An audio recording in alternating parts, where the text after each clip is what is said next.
One. And we are recording with Dr. Richard Striner, who's been on here once before. We talked about Eisenhower, and it was a very enjoyable conversation. But today, we're going to do not entirely a 180, but a complete deviation from what you suggested last time, which is your book on spirituality. And if I could get through it, and you made it out to sound like it was going to be a slog. I didn't think it was a slog at all. I didn't think it was. I thought it was. I don't know if you've ever read any Alan Watts. Reminded me of Alan Watts, the philosopher. It was very playful, and there was no definitive take on it's this or that. I thought it was very meditative, and I thought it was actually very easy to get through. You made it sound Glad like you it was thought going to be so. a big. You made it sound like it was going to be a big task. I didn't think so at all. I thought it was very easy to get through. Well, you are a thoughtful person. You take your time with ideas. You like to do that. You think them through. This is your kind of book. Some people aren't like that. That's all. And I thought what I appreciated about it was in a sense it did go to the absolutes in the way that I like, almost in a way that Eisenhower did, right? It's why did he have nuclear bunkers under mountains during peacetime? And it's like, well, he knew it might take weeks and months and years to get there, but eventually it will come to physical blows on each other's territory, so you better be ready.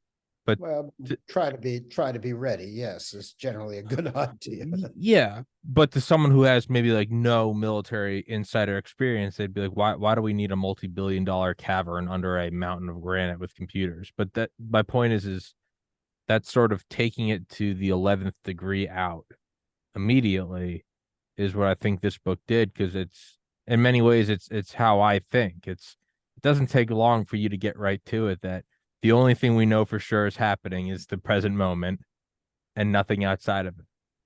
And Well, if that's the present yeah, moment and our consciousness within it is an illusion, it is a yeah. very strange illusion. And we have no choice but to act as though it's real. That's good enough for me. Yeah. Yeah. And it's My mind, everything. our minds are not evolved to the point where we can productively try to do much else. We just need to work with this experience that we have been given and see what we make of it.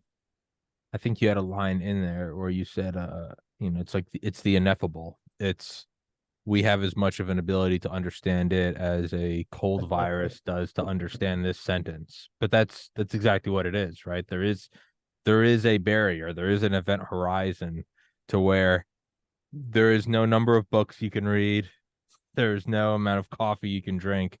There is just a point where it's we don't have the horsepower to break down those ideas, Well, and that's there's right. nothing to do about it. We're biological creatures. Our species has evolved to the point where uh, the brightest of us can, in their own different ways, do quite a lot. But of course, there are limits, and we have to be cognizant of that. It's the only sane way to handle it. It's frustrating in some ways, but in other ways, it's what we've got. So we need to, be grown up and work with it. Does that How does that affect you?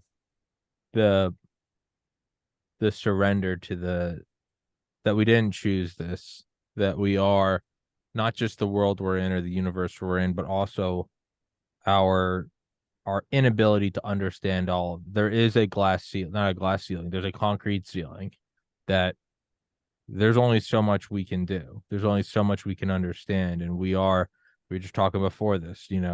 That time of the year, it's darker early, it's colder early, and it's on one hand, it's part of the richness of life, but on the other hand, it's a huge handicap that we are these dirty biological machines where it's like, oh, the star is going over the horizon earlier.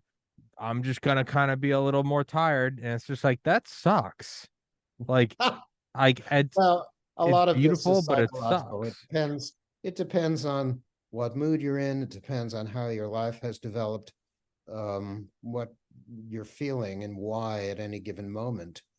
Uh, that's pretty fundamental. And as I tried to explain in my book, along with dealing analytically with some of the philosophic and scientific issues, at least toward the end, I tried to be pretty candid about the way that the emotional side of this has unfolded for me. Um, and I also tried to be candid through the book in addressing the emotional component, the emotional foundation for a lot of these ideas, these feelings, this behavior.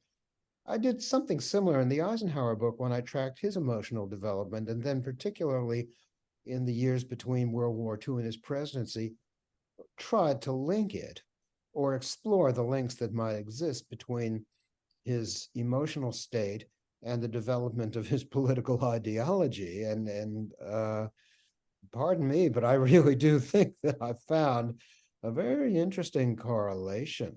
Hmm. Uh, because his ideological development was quite uneven. I called it a matter of long mood swings. And the emotional side of it explains not everything, but in his case, a lot. Hmm. And in my case, and I think in everybody's case, it explains a lot. Hmm. And you do tackle kind of another concept that I don't think it's unique that I agree with. I think most people do. And it's basically live and let live, do what you please, with the line being it can't harm others or infringe on others. And Yeah, something like that. And not just this applies not only to our own behavior and the behavior of other human beings, but to the, well, if you will, the problem of evil with a capital E. From our standpoint, the horror that this universe dishes out, at least, throws in our path. And there's no way to palliate it. It's god awful. And we will react to it one way or the other. So what is the most useful way, and hopefully the most enlightened way to try to react to it? Um, in our uh, wish fantasies, we can certainly imagine a universe set up to operate in a far more felicitous way than this one does. If mm, we're theists and we posit the existence of an all good and all powerful creator, an idea with infinite problems, but one of them is the problem of theodicy, the problem of evil. If he's really all powerful and all good, well, for goodness sake, why isn't existence just paradisical? Why isn't everyone immortal and happy all the time? Come on, no good reason for it. At least following out the presuppositions behind this belief system. It's a big problem. I've come to a different theoretical, um, I can't even call it a belief, um, uh, uh, a hunch, working hypothesis. I think that's better, uh, which you've encountered already. For your listeners, if you want me to, I can try to spin it out quickly. yeah, take as much time as you want. Well, I am a fiercely independent free thinker. No one tells me what to think, period. I'll Yeah. be the judge of what I find convincing and not convincing. Therefore, I simply refuse to participate in organized religion. I will not do it. I'm not an atheist because to me that's stupid. It's as dogmatic, you know. Prove that there is, well, prove that there isn't, because the atheists insist there isn't. They know this. They know it for a fact. Oh, they know it, do they? They Yeah. know it. Problem is, how do they account? Here's the ontological question: how do they account for the fact that anything exists? Why? Why does anything exist instead of infinite nothing, whatever that might be?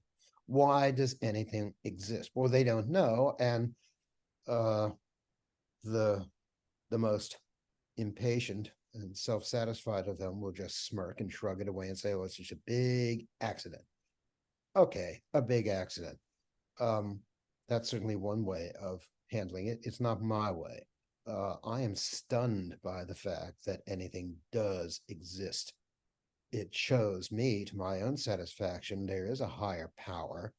Well, certainly there's power behind it. Seems self-evident to me. I could be wrong about that, but it seems self-evident that there is power in this. A higher power. One higher power? Well, I'm not sure. You know, the polytheistic hypothesis posits the idea that there may be, you know, quite a number of higher powers, but there certainly is a single power uh, that seems to command something, being and becoming, instead of endless nothingness. So I'm quite content to say there is a higher power. I don't know what it is, and I don't know what it wants.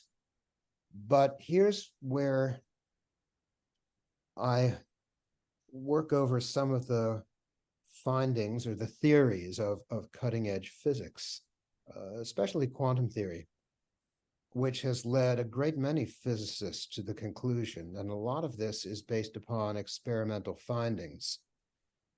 I don't claim to understand all of the details, and I certainly do not understand the math. I don't do math, but I have learned it. I've heard it over and over again from highly qualified physicists writing books for laymen, and they all say substantially the same thing,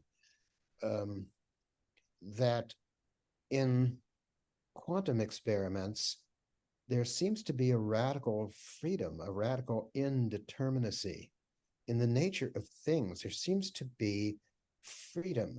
The physicist Henry Stapp, whom I cite more and more toward the later end of the book, has said that if you take the quantum method and the quantum findings to heart, we are living in a universe of actions, a universe of actions. He is a believer in free will. So am I. This is all rather messy, but the way I have worked it out in my own mind is that it there seems to me an arbitrary freedom in this sovereignty, let us call it, that commands being. It just is. We haven't the mental power to understand the why. It just is. And we can imagine hypothetically that it might not be, but it is. Why? We don't know, but there is something willful about it, something free. Could I be wrong about this? Well, of course I could be wrong about it. But it just makes a kind of sense. My feeling is that this power,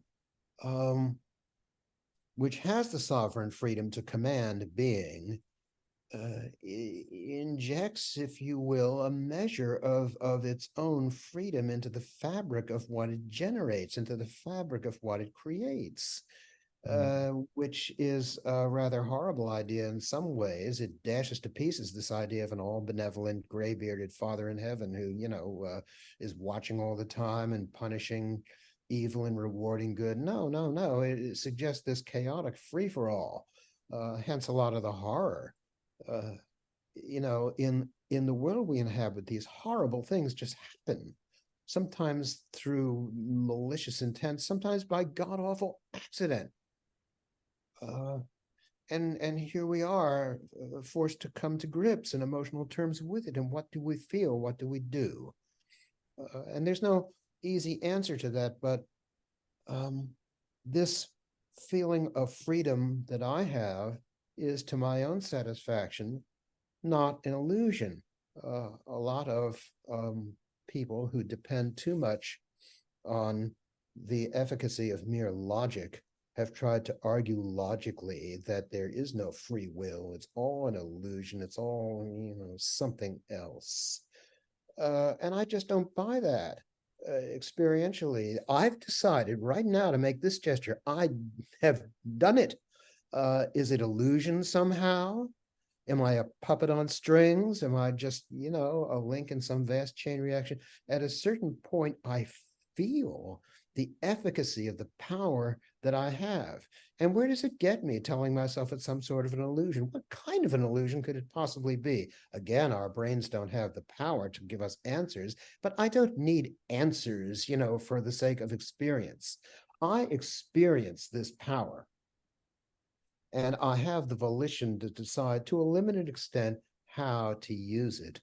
And it seems to me that there's something in that gives us a glimpse into the nature of the force that has commanded all this. And that's as far as I can go, except that it does give me a vantage point for life and for deciding what to do about my feelings.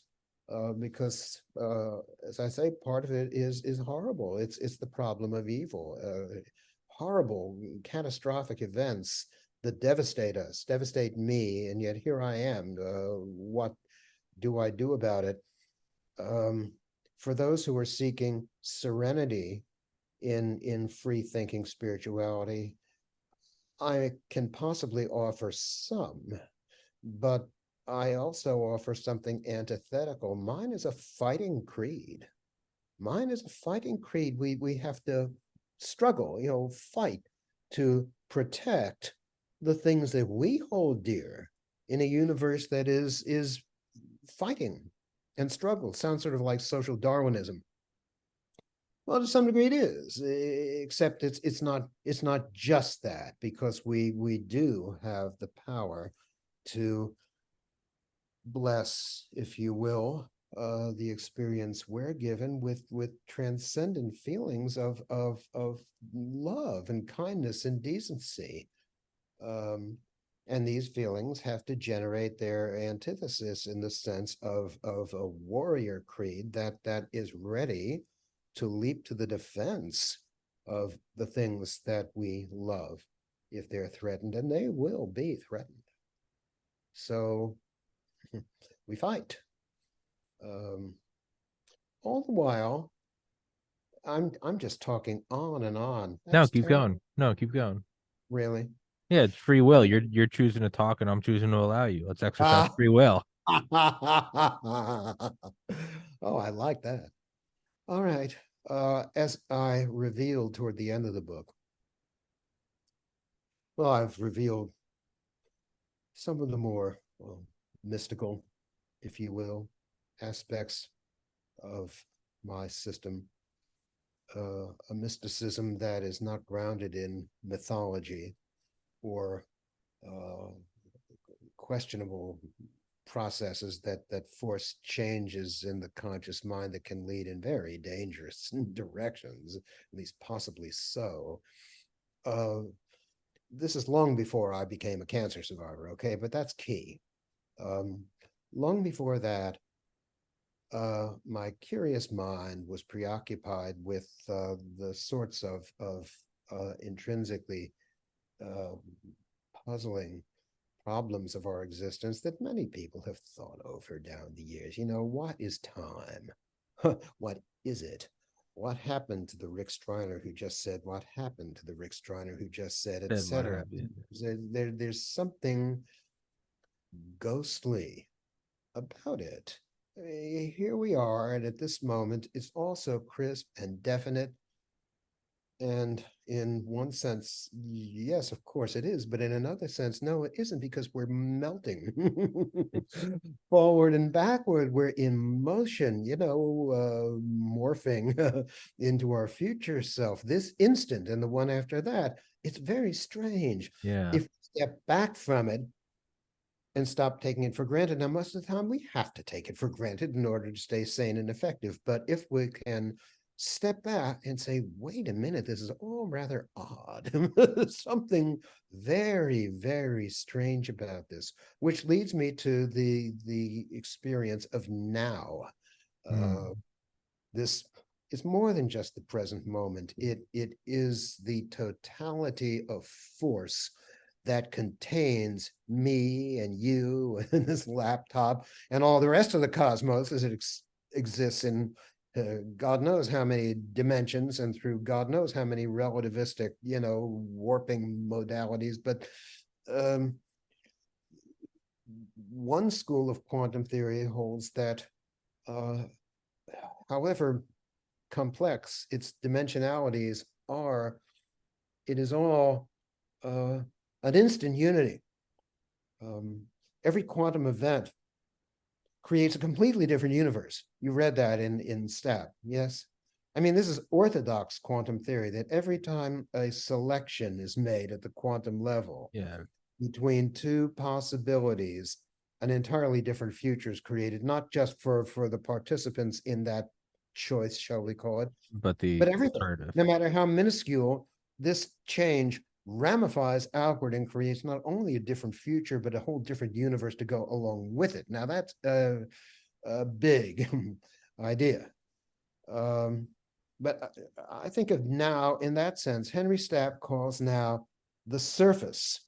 And few physicists that I've encountered have taken on the challenge of exploring the structural nature of now.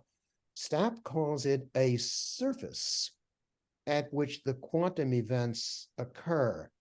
I tended to visualize it that way myself. You know, this plane of differentiation moving forward. Um, our minds and their tendency to visualize things can create problems, but that's the way I've visualized it. And enter my emotional experience after the shocking, sudden revelation of stage 2 cancer at age 65, and I had no idea how much longer I had to go. I asked the oncologist and the surgical specialists, if I do nothing about this, how much longer have I got? Less than a year, I was told. Oh, good. Does focus the mind. Well, here I am, thanks to Johns Hopkins Hospital. But in the process, I went through rugged emotional experience and came out the other side stronger in a great many ways, but also imbued with the admittedly trite observation of people who go through such a thing, that every day is a gift, a miracle. Mm. And I'm just mindful of that all the time. Unbelievable as that might sound, it's just a part of my modus operandi. I just feel stupendously upheld Mm. at the moment, and there is a sort of comfort in that. I don't like the fact that the power that's doing this generates a cosmos so full of horror, and yet there is something reassuring to me about the fact that there is something instead of nothing, and the force behind that, call it feeling protected in the hands of God. Uh, that's too much of a goody formulation, No. but something something in that emotional um, range. It does strengthen me. I like that. And it doesn't depend upon bossy, organized religion or church membership or theology or orthodoxy or anything else, or myth. It isn't a myth. It's my own immediate experience and the Mm. convictions that arise from it. That's enough for me. It's enough, really, I think, that any of us can have, which is why I regard organized religion as really an illusion. People construct these, fantasy systems and then go on to behave as though they're literally true, and then threaten torture and death to anyone who doesn't just obediently swallow down the whole absurd thing. How horrible. Mm. It's just crazy. I won't do it. I think so. You're talking about, the every day is a gift. Now, I haven't had cancer, but I do remember in like high school or something where I would just get in trouble. Like middle school, I would get in trouble. Right? I'd do something like I got arrested like underage drinking, or like getting in trouble for doing X, Y, and Z at school. And like that was the kind of the equivalent of cancer. It was like your whole world is like, I'm so screwed. My dad's gonna kill me. Like the I went to a private Catholic school. It was like I'm done for, and the Yeah. whole world's over, and I'm grounded, and I got arrested, and Radical jeopardy. just it's the end. You might as well be going to Guantanamo. And when you'd finish, but in those moments, or Yeah. you'd be getting like you'd be getting like you'd be getting called to the principal's office, and you would just be so screwed, and you'd be like walking down the hallway to the principal's office, and you'd see just I don't know, maybe somebody sitting outside with a binder, just doing homework, and you'd see them, and you'd think like, I would give anything to be that person instead of Yes, me walking the plank, right? yes. You would see, or I when know you just what what I know when you just what you're saying. yeah, or when you'd get grounded or something, you'd be like, man, and, my dad's downstairs and he's calling my Thomas, and you're in that moment, you're like, I would give anything to be my brother who's just doing a chore like vacuuming, just to Like be that. feeling like feeling damned. Yeah, yeah, and just like, and then every once in a while you would see it. You'd see someone going to the principal's office, and you'd be like, dude, I am so happy. I am just sitting here doing algebra. You'd be like, this is wonderful. Like, you'd see that person. You'd be like, they're so screwed. You almost can't have true gratification, true appreciation without the flames of hell. I'm with you. I hate that we are in this reality. But today's November 7th. A year ago today, I moved into this apartment. Not nothing bad, nothing, but I was very under the weather.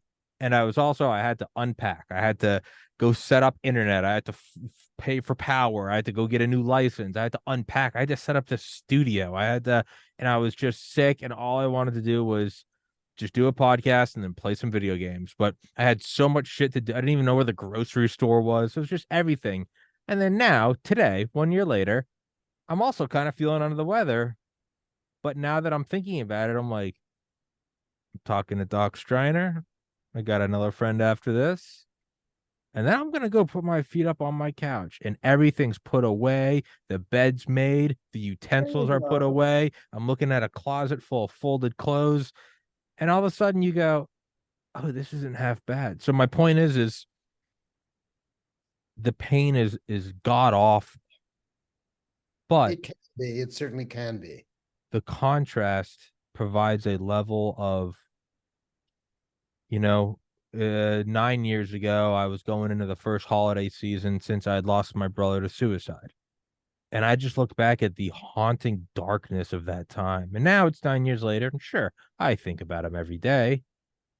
But when I You've think about recovered. my brother now, I smile and I go, man, he would have loved, talking to Mr. Striner. He would have, or, he would have, Yes. whatever. The time can heal. Um, Not automatically. There has to be a vigorous process of self-strengthening, and it's not totally it cannot be done totally alone. We need help, especially in times like that. Sure. uh, it's not simple, it's not easy, but we can, with luck and effort, create lives full of meaning and satisfaction and happiness, realizing all the time that in a second it can all be wiped away, or Yeah. something terribly precious to us can be wiped away. And what then? Well, we need to be mindful of that and not take this miraculous moment for granted. Mm. It's double-sided. We have to savor it because it will not last, but we have to savor it. Yeah. It's just the nature of the way things are for us. And it does me no good to go through the abstract exercise of saying to myself, why do things have to be this way? It's just a waste of time. This is our dispensation. This is the human experience in this particular cosmos that just is. And if we want to drive ourselves to distraction, um, complaining and complaining and complaining about it, uh, we certainly can. I mean, go on, but where does it get you? There are so much better ways to use this time. Now, I think we have, well, among the many things you and I have in common, where we're both intelligent, reflective people. I think I don't know you well, but I think I'm getting to know you pretty well. I don't mean to project too much of myself into you, but I sense an intuitive bond between us. Sure. I I am certainly capable of doing things that are wrong. Um, But just the same, I have a very strong conscience. I feel that I'm a conscientious and therefore fundamentally decent person. I'm thinking about the rights and wrongs of what I do. Automatically, I just do that. Uh, well, that being the case, I have led a selfish life? No, no, not in the pejorative sense that that word implies. I have led a determined life to find as much fulfillment given the gifts that I have as I possibly can with the limited time I've been given. And I can honestly say I turned 73 in 2 weeks. At age 73, I can look back and say I have no complaints and no regrets. Mhm. I've really done it all, or at least I've tried, to Yeah. make all my dreams come true. And there's this immense feeling of satisfaction. And it isn't just a lucky accident. I wrote in my book about the epiphany, the dark epiphany that struck me on my 13th birthday when John F. Mhm. Kennedy was suddenly blown away. And on that day, and in the years that followed, I pondered the horror, the horrid fragility of the precious things in life. It can all be, stolen from us in an instant, um, any instant. Therefore, I said to myself at that age, Rick, um, lead, um, lead a don't become uptight, I said in the slang of the 1960s, which is when all this was happening, but don't lead a tense life. Relax, have fun, but lead a purposeful life. Don't let it Think, slip. think to yourself, what is it that I really want to do? What are the better dreams that I have that are realistic for me and spread out in time? What kind of a timeline can I create for myself, hypothetically, about the things I should be attempting? Let me do that and let me track myself through life and not waste this gift that I've been given my poor, dear, sweet, hopelessly neurotic and self-defeating mother. God love her. Big issue in my emotional development, her personality and its effect upon me. But in her later years, she would often say, I just don't know where all the years have gone. And I felt like saying to her, but I did not, because that would have been a mean thing to do. I felt like saying, I felt like saying, honey, if you would just stop chasing yourself in endless circles and think, Hmm. you would know where the years were going. I know where every blasted one of them has gone. I can give an account of them year by year. I know it.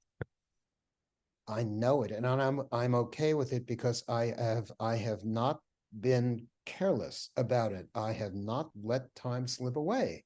I've done the things that I wanted to do, and I'm going to go on doing that. It feels absolutely great.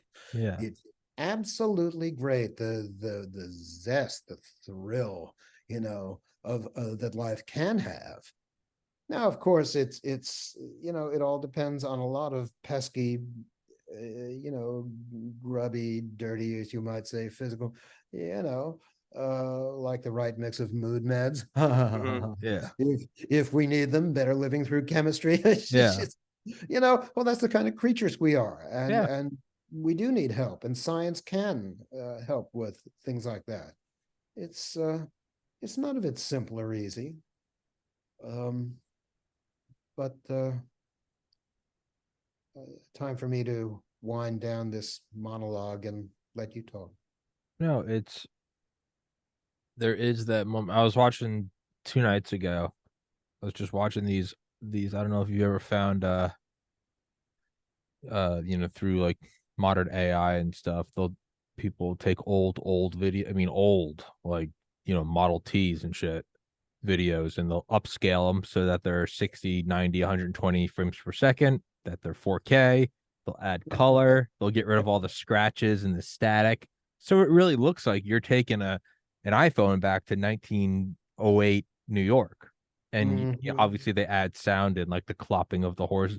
But when you see it in color and 60 FPS and like for instance, right now, this camera is 4K 60 frames per second. So imagine this camera, this color, this audio, 1910. All of a sudden, it comes alive. It's not that weird, abstract, with those old videos, Yes. how they're kind of fast forwarded and everyone's walking fast and they're all in top hats. And you're like, yeah, it's unrelatable versus people bring them to life. My point is those are always so beautiful to watch and to look at.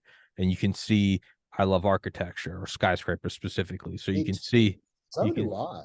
yeah, you can see the Chrysler building being built, and you're like, oh, that's Is so it? old now. We look at the Empire State Building, we're like, oh, King Kong. But then you look at it, you're like, oh, it's going up. It's a new thing. Starts to come to life a little bit. Well, But let me tell you something about that because I share your affinity for architecture. I've written about architecture, wrote a couple of books about it, co-authored both of them on Art Deco architecture, most Art definitely including Art the Art Chrysler. Deco is the superior form, and I will fight somebody over that argument. I will fight I them. am powerfully drawn to the aesthetics of the age between the world wars. I don't know. Mm. Oh, it's so Uh, beautiful. well, to me, it is. But here's something strange. And this is mystical, and I tell myself, don't push it. But I felt, when I became aware of this affinity for the period, I just had this feeling. Well, I had feelings that somehow made me feel as if I'd been there. I mean, Mm. this was Oh like yeah, the in reincarnation, yeah. and I'm not advancing any such a notion. All kinds of conceptual, problems with it. I don't know what accounts for it, except it's some sort of intuitive power that I can't explain, but it was powerful and compelling for me. I'll tell you another experience that I've had, and you might have had it too, but I've talked to many people about it, and more often than not, people will say, "Well, that's really interesting. I haven't had that experience. Very interesting indeed." But sometimes when I'm just sinking into sleep, I'm in that half wakeful, half asleep state. Um, Past experiences will suddenly come back to me, and I will. The only way I can express this is to say I can somehow taste the flavor of the way things were. It's like a sixth sense. It's like taste or smell, but it's not exactly those. It's something like them, the sheer tang of the way things were for me at that Mm. time.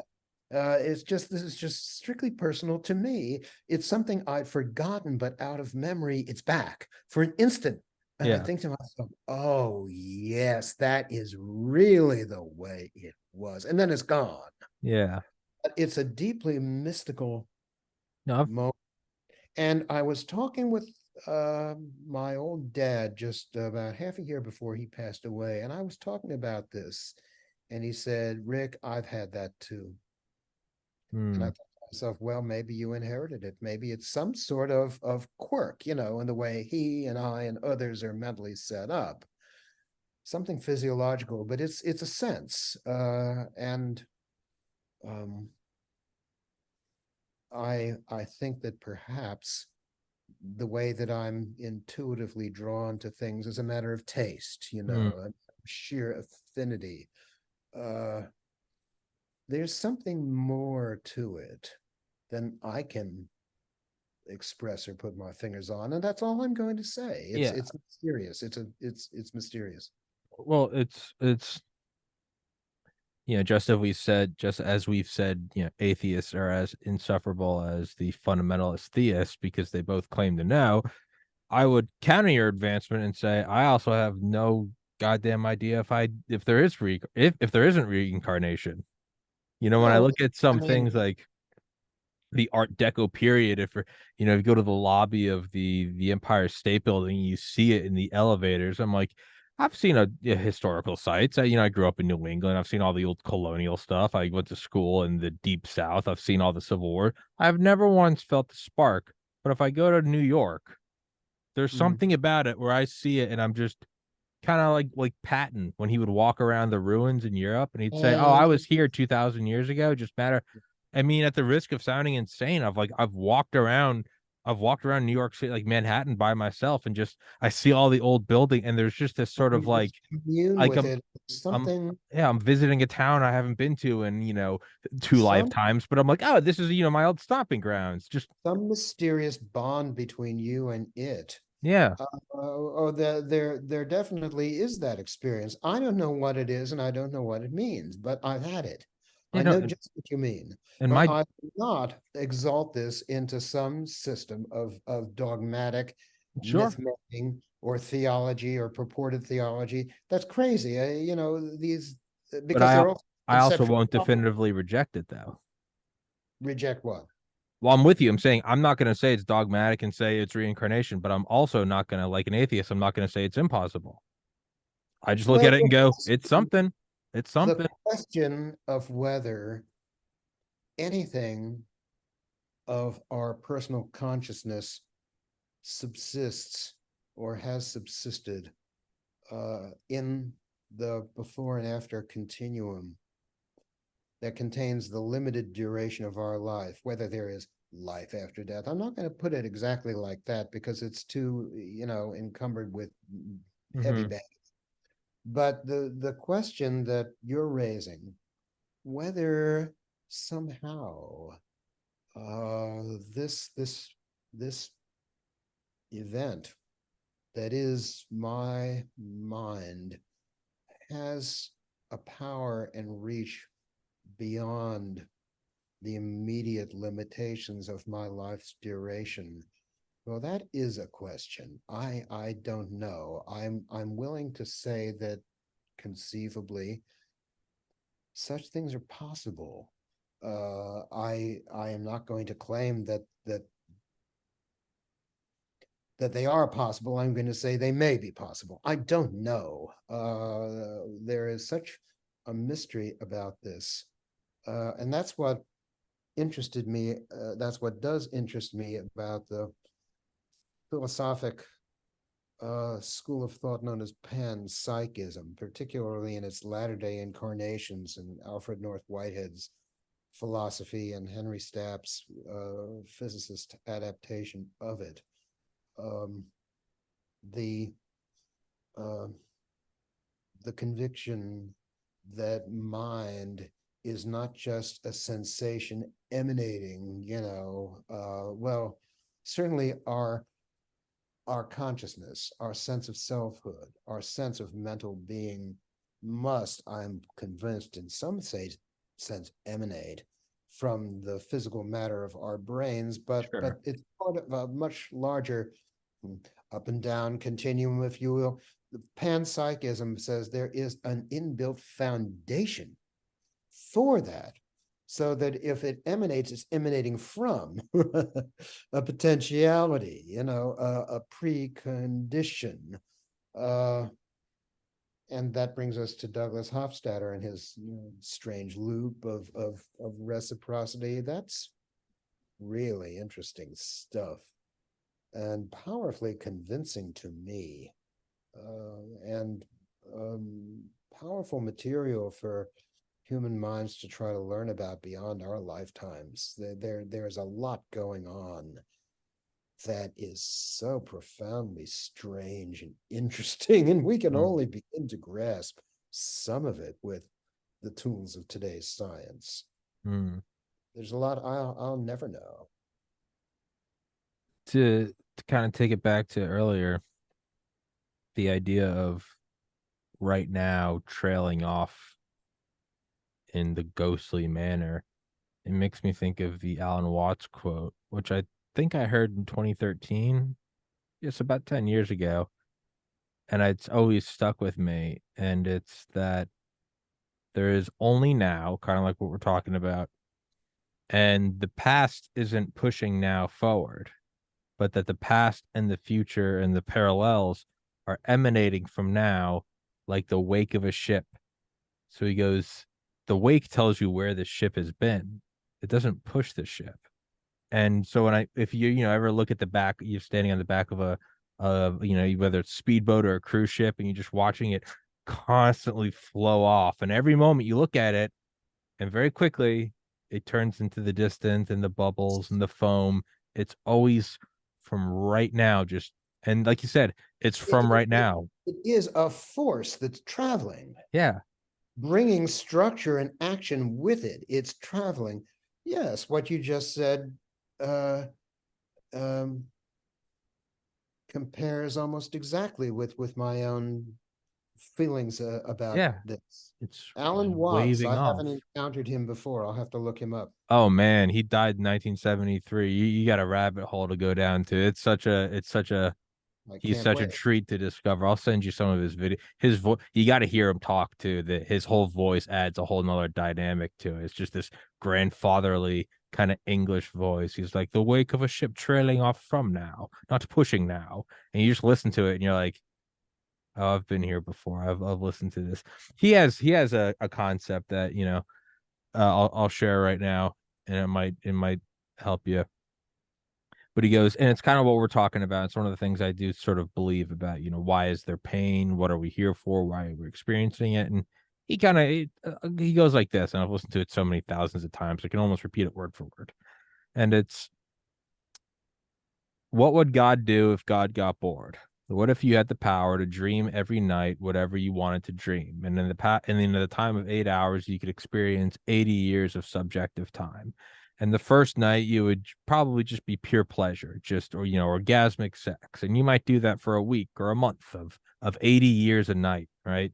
And I've only been alive for 33 years. So I'm 80 years a night. And then after sex, and drugs, maybe you would do food, maybe you would do fireworks shows, maybe you would experience being rich, being like Great Gatsby or like an Elon Musk or something, right? Just billionaire and just do whatever you want. And then, Can't think of a worse nightmare than being Elon Musk. then maybe that, but we could get to that. You'll see, we'll get to that. You could be whatever you want. Name your billionaire, whatever you want. Or not only that, why limit that? You're God. You can do whatever. Be a king. Be live in Versailles. Be an emperor. Be Caesar. Whatever you want. Anything you want. You go on and on. You can do that for a couple months of 80 years a night. Just whatever you want. And then after that, you might want to be a rock star like Jimi Hendrix or the Beatles or whatever. Or you might be Da Vinci. Or you might be whatever. And you keep going and Van Gogh and on and on. And This then is verging towards something. I can feel And then after that, you would go, well, it. why just pleasure? Why not? Why not excitement?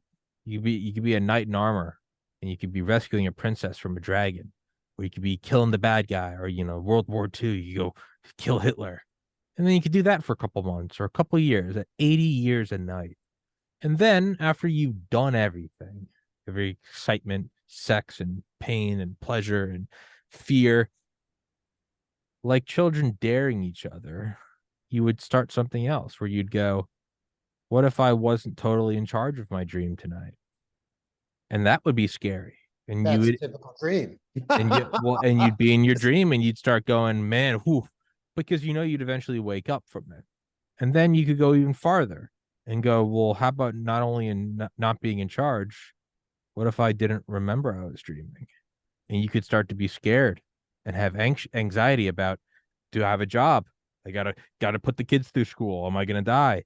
Because when you go into the dream, you go, it doesn't matter how scary it is. It's like a roller coaster. You go, I know I'm gonna wake up. And you'd wake up and you'd be, oh my God, that dream was crazy. And you This would keep fantasy sounds to me like a very effective way to go stark raving mad and become bitterly miserable. or or he goes, So and what? eventually you would keep having these dreams. And eventually you dream where you are now, sitting in this room, listening to my voice. Because how else would you, as God, who experiences everything, how else would you experience it in a novel manner for the first time? How would you Mhm. experience that deep gratification and satisfaction other than abandoning your powers and feeling anxiety and pain? And it Well, makes to me me, wonder, is that what we're consider doing? that higher power we're talking about. Um, I can I can think about it. I can impute to it certain qualities that seem to make intrinsic sense, but only in the most basic, sketchy way. To do what you're doing, that's projecting too much Sure. of the human situation into a power that is absolutely not human. And we will never be able to know what it's like to be that. Um, no, I was listening to you and thinking about it, and I was thinking to myself, why on earth would I want to do anything like that? I am myself. I have developed a way of life that I enjoy very much. Why would I want to go through this hypothetical exercise of imagining this, that, or the other, infinitely abstract uh, mental clutter away with it. Just let me be Hmm. who I am now. That's enough for me. It really is. It sounds like a cop out, maybe, but that's the way I No, feel. no, because I thoroughly enjoy my life, and I would go, why would I need any of that? I'm here. I'm Tommy. I appreciate this. Yeah, Maybe you and I have done that exercise a million times, and we've finished and gone, hey, I'm good with all that Caesar shit. I like being Striner. I might be going, I've hey, never seen I've been Elvis. I go, that's all well and good. I like Tommy. I like doing the I've never podcast. seen the point of dreaming up such an exercise. Why would I do it? It's just that's just not me. Yeah, My mind doesn't work that way. yeah. It just doesn't. So it's irrelevant to me. But the way I look at it is, he goes, it would all be within the infinite multiplicity. If you wanted to, you could do that, Hmm. including maybe you perfect exactly who you want to be, and you've lived this life a million times, and it's like the same meal that you have every night, but you still love it. Maybe every go, I've been Striner before, and I'm gonna do it again, and I'm gonna write these books. I'm gonna do all this. You go, I have perfected it. It's I don't need to do it, and maybe you have.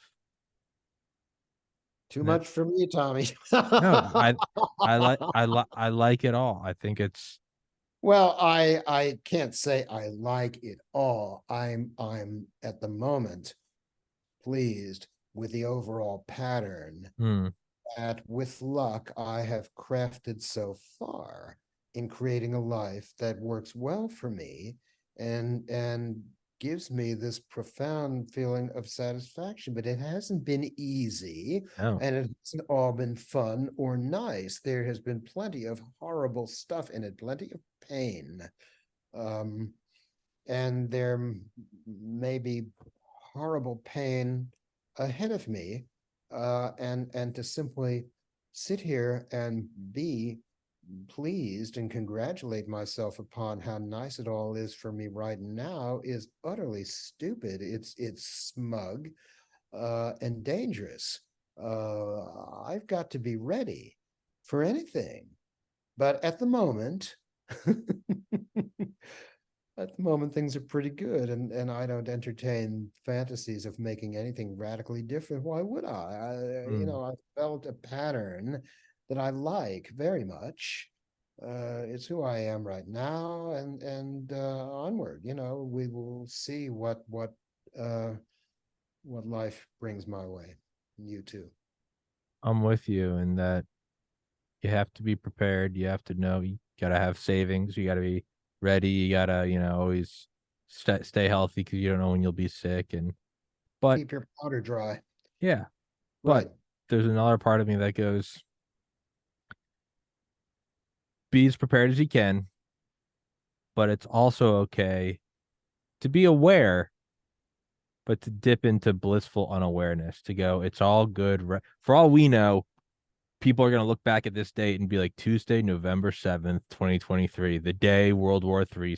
They might look back on this the same way we look back on September 11th, 2001. I don't know when that's coming.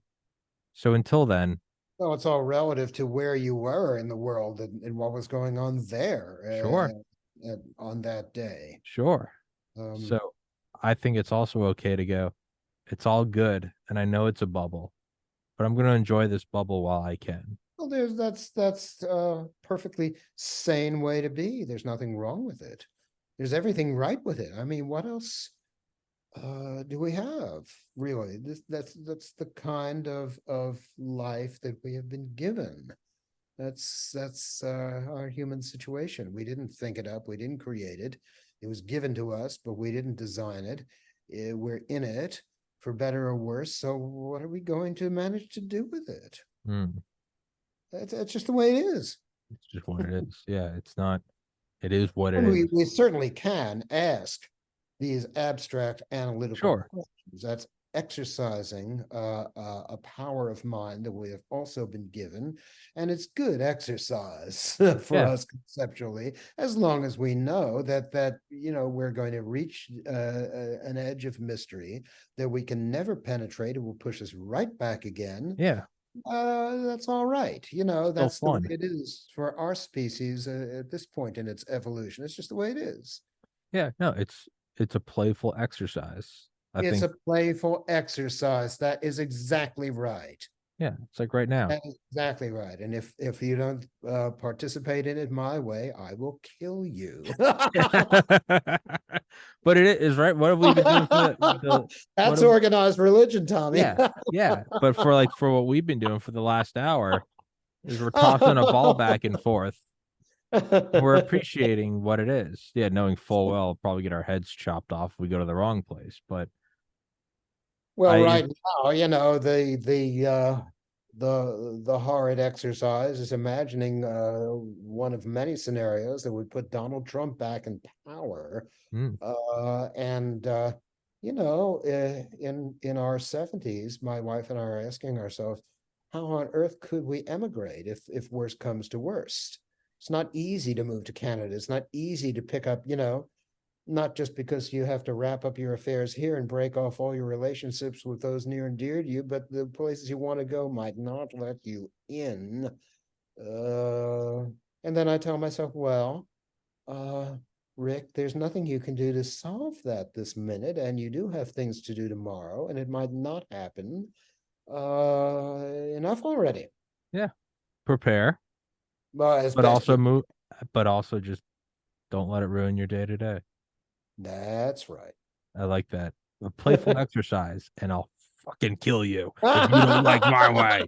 It's that's the way to Well, we have that's to. that's when we pull out the centaur and it's like, and you will subscribe to my way of free thinking and chop your head off. Oh, there are millions out there right now who are doing it. Oh, You I know. know, That's what makes it funny. Is like it's not funny. It's real. no, it's not funny at all. It fills me with rage if I could only get my hands on those people. Yeah. Yeah. Well, if I could only have the power to stop them. Yes, Yeah. that would be very nice indeed. Unfortunately, I don't.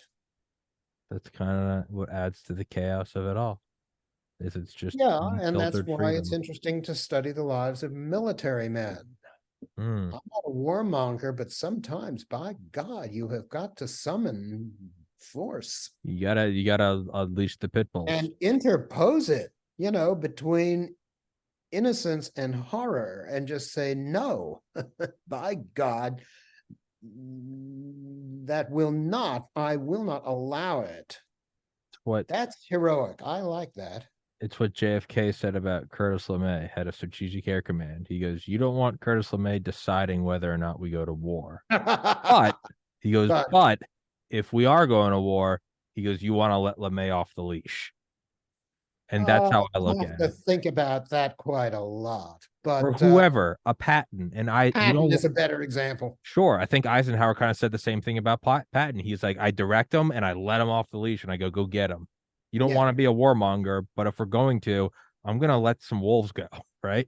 Well, yes. You need brilliantly effective combat commanders who do know the joy of battle. Yeah, yeah, They're not going to win otherwise. They're not going to, have the feelings that go with uh, that kind of performance. yeah. If it's between innocence and evil, yeah, you better have some well trained monsters on your side Mm. that know what they're doing. And you go, yeah, go get them. There, because you're not going to negotiate with evil with flowery prose. you're gonna need I your money wouldn't say animal. monster Not exactly. monsters, it's a bad word, but Some very, very bad boys. yeah, yeah, exactly. No, you monsters in the best possible way, right? Guys that are they're not afraid to go kill. It's yeah, I know what you're saying. Um, but you did say that you had to go at 3:30, and I left you, I and I've do. kept you 5 minutes longer, so I cannot be Oh, that's all trusted. right. It's been a pure pleasure. Let's It's been talk again sometime. absolutely. Send me, email me the book on architecture. I'd love to look at that. I don't know if I have page proofs of that anymore. I did Okay, too, but they're readily purchasable online. I'll sure. email you the. Oh no, I mean email you the name. Yeah, I'll go grab them. I don't care. Oh, right. Right. Well, Yeah. I may have page proofs now. I have All to right. look through my digital files. All right. Or whichever book you'd want to discuss the most. I mean, you suggested this one, and I thoroughly enjoyed it. So if you've got another one that's on the tip Okay. of your tongue that you want to play with, send it to me, and I'd love to do it again. What a nice invitation. Yes, Okay, well, sir. look, for now, you have a wonderful Thanksgiving. You too, Uh, sir. We both have a lot to be thankful for, and Absolutely. let's definitely stay in touch, Tommy. Yes, sir. And then happy 14 days before your birthday. Oh, yes, I forgot. Thank Yeah, you. you said you're gonna be 73, so happy early birthday, sir. Happy 73. Absolutely. Send Oh, me an email. wish me happy dancing. It's one of the happiest things I do. Tonight, I'm going to a local branch of Scottish country dancing. And on Thursday night, I go to my weekly Lindy Hop lesson. That's awesome. That's Oh, I awesome. love it. I just love it. That's awesome. Hell More yeah. on that another time. Beautiful. Email me the name of the book you'd like to discuss next, and we'll get it on the books. Okay, we'll do. Thank you so much, sir. Always a pleasure talking with you. Until next Likewise. time, sir. Have a good Thanksgiving and happy early birthday. Thank you. Thank you, Tommy.